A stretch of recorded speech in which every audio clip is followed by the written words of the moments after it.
fazendo filme.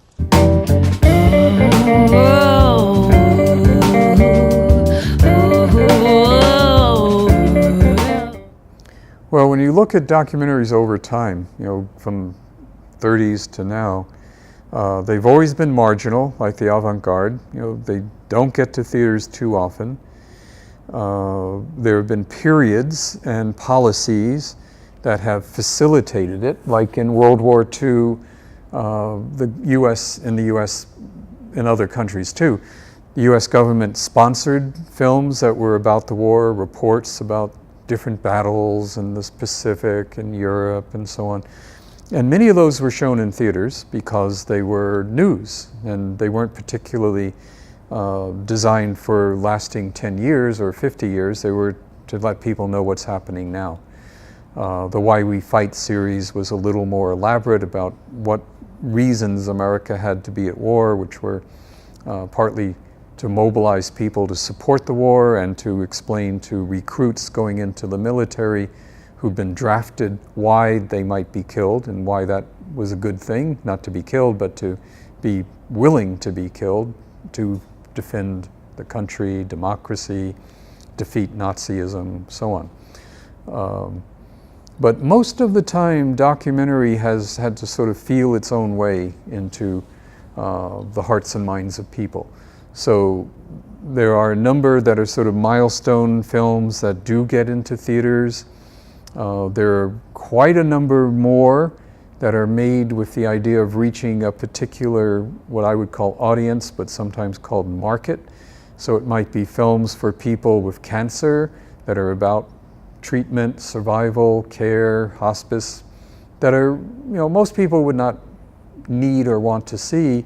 But if you're dealing with cancer or know someone or have a family member, then you start looking for support, and there are people that have made films on everything from pickling cucumbers to breast cancer.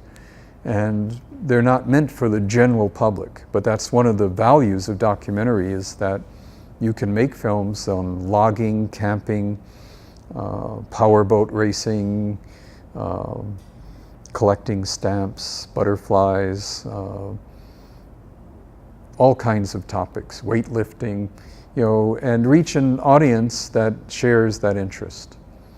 But the main ways documentary films reach a larger audience are one, theatrical, which is a minority, two, television, which is very important to get exposure and to get outreach. And in the States, many of the networks or cable stations like HBO, Discovery, National Geographic, public broadcasting, not only will support and show documentary, they will also then help market documentaries through DVD and sell them, and often leave the filmmaker the chance to market their film in other countries so that they can bring in more revenue and find more audience elsewhere.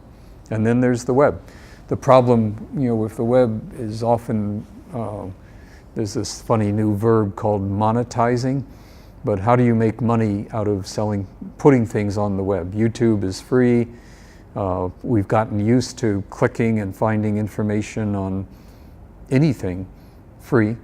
So, advertising and selling the rights to advertise on your website or on something you're doing seems to be one way that works a lot of the time. But it's not clear yet to me that the web will be a financially valuable tool for most filmmakers. It's definitely a form of exposure and circulation. But if you're thinking, I want to have a career and I want to be able to support myself and have a pension and support a family by making documentaries, how will the internet help me have a career where I support myself?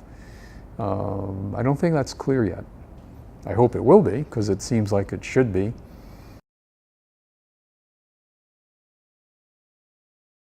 Well, one way to think about it is in terms of pleasure. Most people get pleasure from watching fiction if it's good, a lot of pain if it's bad. It's not as clear people get the same pleasure from watching documentary.